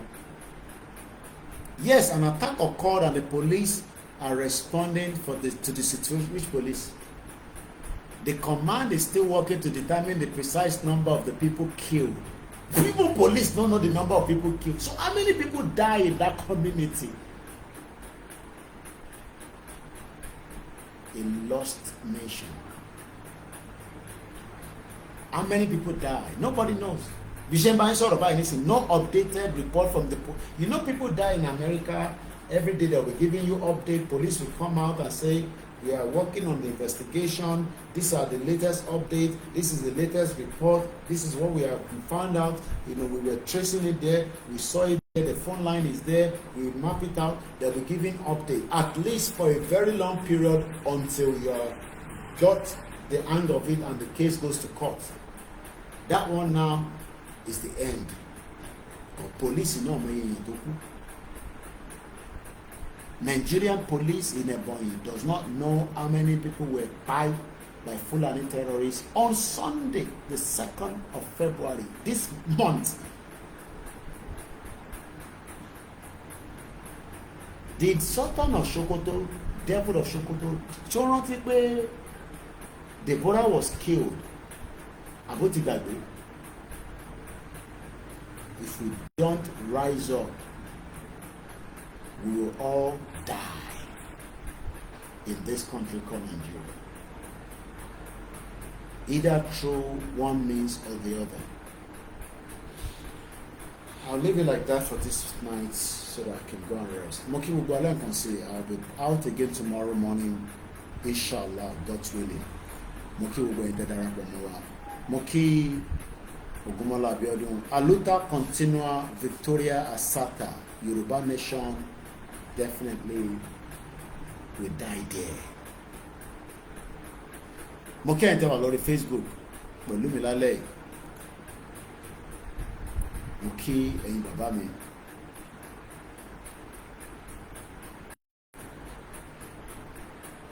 Tí a jọ wà lórí ètò. Bẹ́ẹ̀ ni jọ́jọ́ is better than war.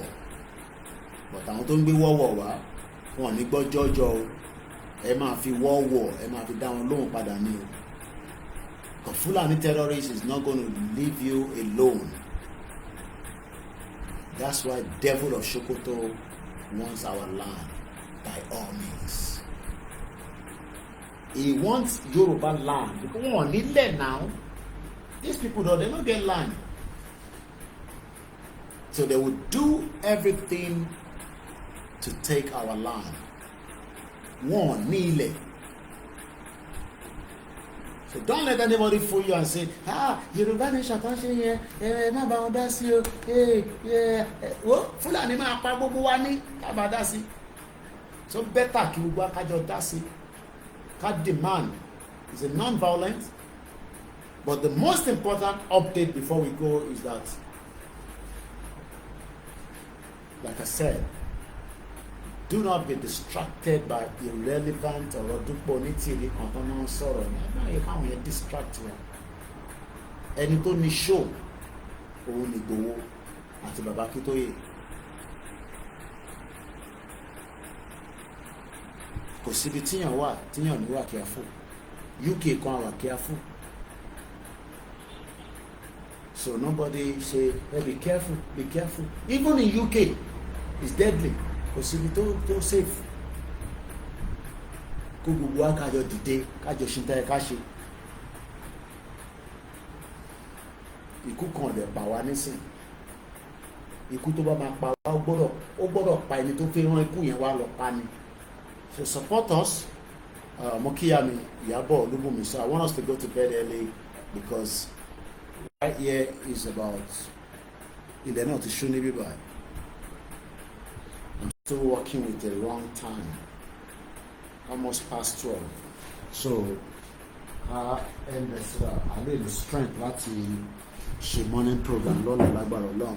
So mo kí gbogbo wa lẹ́ẹ̀kan sí pé a máa ṣàṣeyọrí. Support the platform prayer wise, financial. Mo kí Keke Oku is my brother. Don't tell me to be careful. I am in Africa. Africa is safe. UK is safe. UK is not safe. Africa is not safe. Nowhere is safe. So nobody tells me, oh, be careful. Hey, you can't come back home. Hey, come back home. Whatever mafia, there we go. Even Tinubu, after he left Nigeria on exile, he returned back home. So when the right time comes, I'll be in Ijebu, closer to my father's grave. Malo kí bàbá mi níbi tí ó wà malo ṣe sàárà fún. Ẹ máa dẹ́rùbà. Àwọn lẹ́bí máa dẹ́rùbà kó má bàa lé. Àwọn lẹ́bí máa dẹ́rùbà. Kò ń ṣàwà. I told you when it's time for me to come, I'll come. Nobody's restricting me. Mo níwèé láti fi travel. So èmi ò dẹ̀ ń ṣe àwọn tó náà gba country tó kúrò lójú kan. Àwọn ò tí gba country, but I'm prepared pé kí country wa kó dé wá bá wa nínú ọdún ìlágbára Ọlọ́run. Àwọn tó gba country wọ́n lè kúrò nínú America kan wọ́n níwèé. Black devil kò níwèé. Ìgbà wọn lè ṣe fẹ́ kúrò l'America. Bí wọ́n máa deported gan ní sìnkú pẹ̀lú àwọn tó ń deport. Bí wọ́n máa deported, I'm sure kò máa sá káàkiri báyìí. Wọ́n níwèé. Ìjìnlẹ̀ náà lè kúrò ní Turkey. Kò lè kúrò ọ̀bí bàbá ẹ̀dá. So ọ̀rọ̀ social media yàtọ̀ sí physical. Èmi lọ rí Bàbá Akíntóyè lánàá. Ẹni kóhun náà lọ kọ́ lọ rí Dúpọ̀ ní tìrì níbi tó bá wà náà. Èmi wá kí lídà wa. Mo ní mò ń bọ̀. Mo dẹ̀ ti dé. Mo dẹ̀ ti lọ kí lídà wa. Mo dẹ̀ ṣe ń ṣeré káàkiri Áfíríkà. Mo kàn ní lọ Kenya ní ìsìnkàn mọ́. I don't have any business in Kenya. I'll be traveling to Côte d'Ivoire. I'll be going to Togo. I'll be Ghana. I'll be on places to go before I return back to UK. And when the rally is coming, I'll return back again. Well, that's all I can tell you. So don't let anybody fool you that Atiba country, Agba country, Joko sa abroad. Sa abroad, let's see mama she abroad. orí YouTube yẹn náà nìjìnlẹ̀ tí máa ló ti fọ́ọ̀mù gbogbo country kan fún jagbajagba nonsense bíbá bẹ́ẹ̀ dá kó kúrò nínú Turkey kó wá sí kó tẹ̀ wá sí Kútọ́nù bíbá bẹ́ẹ̀ dá so gbogbo àwọn tó ń sọ̀rọ̀ yẹn wọ́n wà relevant mo sọ fún yín ní at the beginning of the show they are not relevant ọmọkọ làwa ọmọkọ tó bí dáadáa làwa we are not scared of anything because we haven't done anything to be worried and be scared of and say we can't do this we can't do that we are not wanted Africa làwa ẹ̀ka ń gbọ́ tí sound ń dún ọ̀pá ọ̀nà wọ́n bá jẹ́ UK ni kò ní sí hàn mọ́tò tó máa dún so yín àfa máa dẹ́rù bàbá ẹ má lálà ẹ tó bá lálà kẹ pray padà sí ẹ má fẹ́ àlàkà kan dẹ́rù bàbá a máa jáde fún rally ẹ̀yin tèmi wọ́n ní tí rally bá dé pé Koiki ò ní sí níwájú rally kápá píà ẹ̀yẹ jẹ́ kí rally já ẹ̀yẹ kọ́ pè fún rally wọ́n ti pè fún rally for now so gbogbo ilé ìdáṣe ń ṣe à ń prepare ni tó bá pè fún rally ara tíkẹ́ẹ̀tì a tún padà bọ̀ ní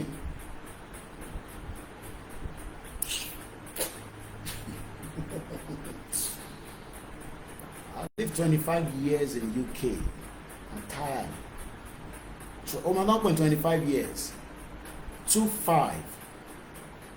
25 years ni mo fi gbé ní abroad so ẹ̀yin tẹ́ wà lé mo sọ fún yín pé èmi máa wá ẹ̀yin ní kẹ́ lọ múra sílẹ̀ ẹ lọ ṣògùn gidi ibi tí mo fi sọ̀rọ̀ lọ nísìnyí yẹn tó bá yẹ pé yẹn ká tó fi sọ another time 30 minutes ẹ lọ ṣògùn gidi ẹ lọ prepare ẹ lọ ń sọ̀rọ̀ pé kí ẹ lọ dira dáadáa gidi kẹ́ni ọkọ̀ fún yín pẹ̀lú kankan ẹ dira dáadáa ọmọ Yorùbá ni wá o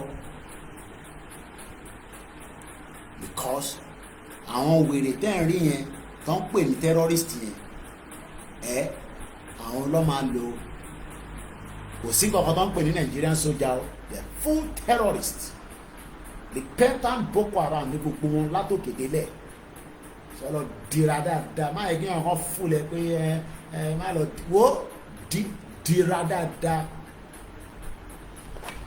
ṣògùn gidi dira gidi ọmọ Yorùbá ni wá o má yẹ kí wọn kàn fúnlẹ̀ pẹ̀lú anything no matter what is gonna cost you má farawé diaspora ni wálé o mo ti sọ fún yín tẹ́lẹ̀ o diaspora ní role tó máa play to support us gbọ́ pé ọ̀nkún mi máa wá sí ilé máa jaja irọ́ tèmi bá ní mi ń bọ̀ fún rally kò mí gbé everybody ń bọ̀ fún rally o tí bàbá kí tó yàtì pé ó bá ti pè fún rally mo ra ticket mo tún padà bọ̀ nìyẹn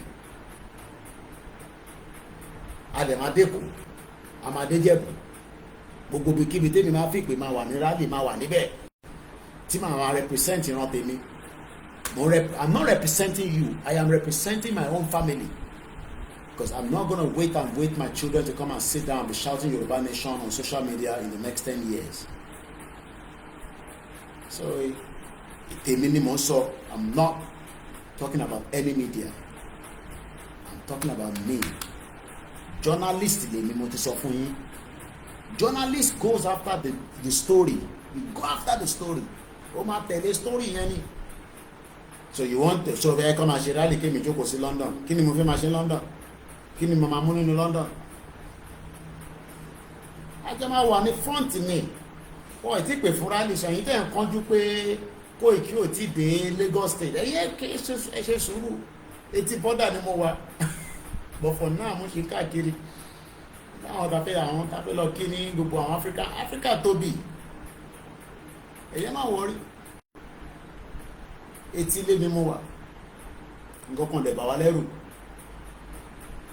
kò sí nǹkan kan ṣe tó ń bà wá lẹ́rù ṣé ajalè ni chapadiya ni kí là ń béèrè fún à ń béèrè fẹ́tọ̀ wa ṣé nígbà tí Tinubu ń jà fún Nàdẹ́kò ìbẹ́tọ̀ ẹ̀ ló ń jà fún nígbà yẹn nígbà tábàtà fẹ́ pa òun ò ṣe dúró sílé Tinubu ò ṣe dúró sílé kọ́ pa bó ṣe rí nìyẹn wọ́n ṣe sọ pé mọ̀jàmọ̀sá la fi máa kíkanjú Tinubu ò ṣe tó bá bí Tinubu dá kó jókòó sínú ilé nígbà tí tábàtà fi tó ń wa bí àwọn ní ti pàdánù so bó ṣe rí nìyẹn Áfíríkà la wà lọ́wọ́ yìí kódà mo fẹ́ wá possible gan máa rí sísítà mi gan àṣà ti ṣe gan sef so ìtàbá lè tọ́ ọ̀dẹ̀ kí n tó padà lọ sí Europe lè fẹ́ tọ́ Europe náà mo sọ fún yín pé 2025 but tó bá ti pè fún rally ibikíbi tí bá wà píà ń padà bọ̀ nílé confirm so yẹn let anybody feel ọmọ ọkọ gidi lè ní mo sọ fún yín not scared of anything so but for now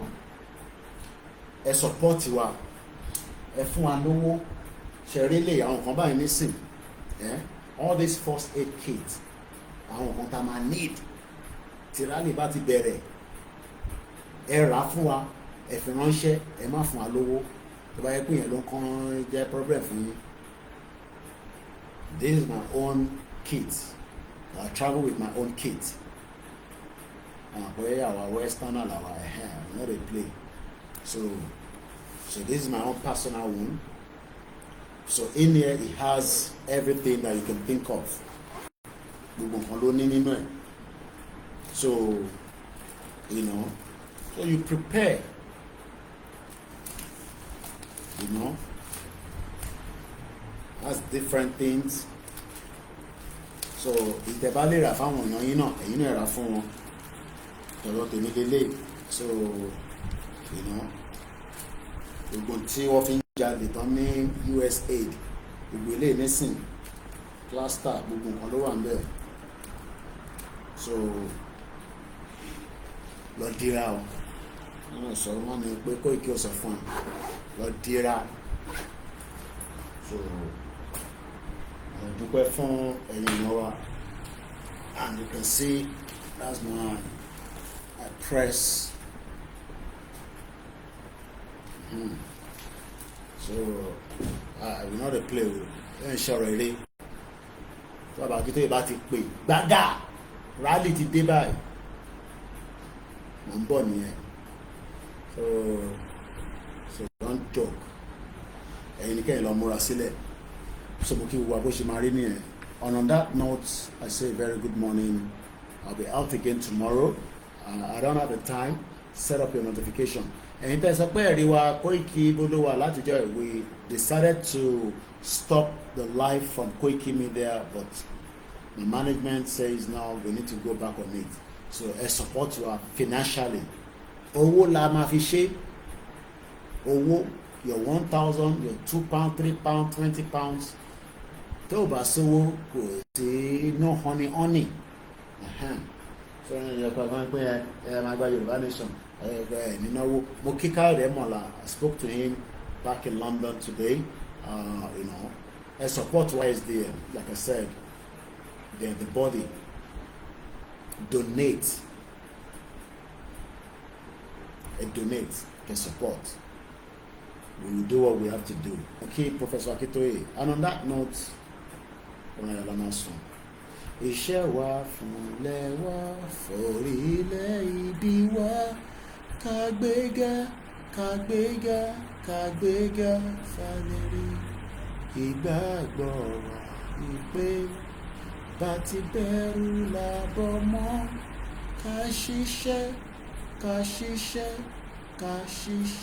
ká jọlá ìṣọ̀kan àtòmìnira ní kẹjẹ ká máa lépa tẹ̀síwájú fọ̀pọ̀ ire àtòhun tó dára. Ọmọ Oòduà dìde bọ́ sípò ẹ̀tọ́ rẹ. Ìwọ ni ìmọ́lẹ̀ ògo adúláwọ̀. Àwa ni ìmọ́lẹ̀ ògo adúláwọ̀. Mo kí ẹlẹ́ẹ̀kan sí wàlátà, mo kí Mr. Jaiye, mo kí gbogbo ẹ̀yin group pátápátá láàyò ẹnì kankan sílẹ̀. Kò ní bàjẹ́ fún wa. Fúlàní ò ní gbalẹ̀ mọ́ wa lọ́wọ́. Kàkà kọ́ gbalẹ̀ mọ́ wa lọ́wọ́ a máa tátán délẹ̀ ni. So mo kí gbogbo ẹlẹ́ẹ̀kan sí. Let's leave it like that, and tomorrow morning we'll be out and about again from Mother Africa. Having a great time, and it's good to be around, Baba Kitoye, which is the privilege. Mukinyo Bishop Additional. I am sure you're back to your base. Ebanki Yawata Omo. Moki Wugweyiti and Benile Yoruba. Do not be tired and do not give up. We will do everything within the power to make sure that our voice and our message must be heard simultaneously. Thank you so much, those of you on the Twitter space, and thank you so much on Instagram. My name is OLAYOMI KOIKI, and I say good night.